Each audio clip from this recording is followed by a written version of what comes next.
Idaho communities like Pocatello have given their consent to continue receiving refugees. KPVI News That Works for You journalist Kade Gardner tells us about a local organization that steps in to help make the transition into American life easier.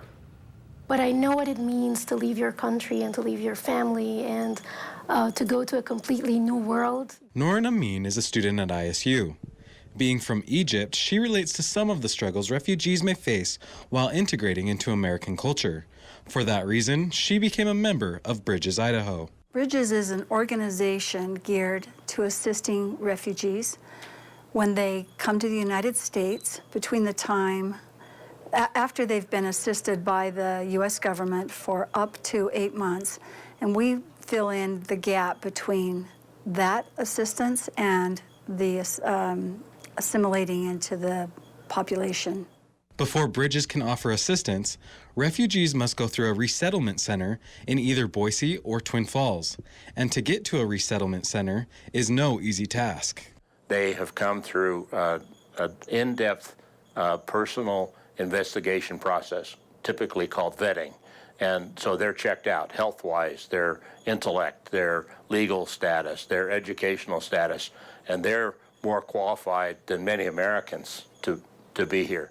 And according to the U.S. Committee for Refugees and Immigrants, that screening process takes anywhere from 18 to 24 months. If there is any doubt that a refugee poses a security threat, he or she will not be admitted to the United States.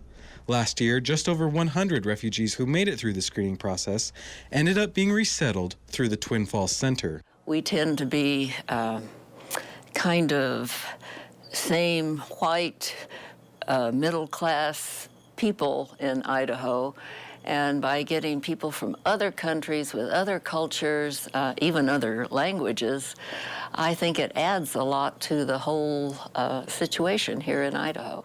For someone who left her home country and culture to live in Idaho, there is one thing Americans can do to better accept refugees.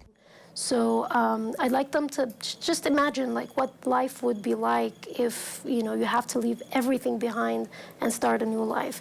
So it's important not to make things harder for the people who suffer from that. In Pocatello, Kade Gardner, KPVI News That Works for You.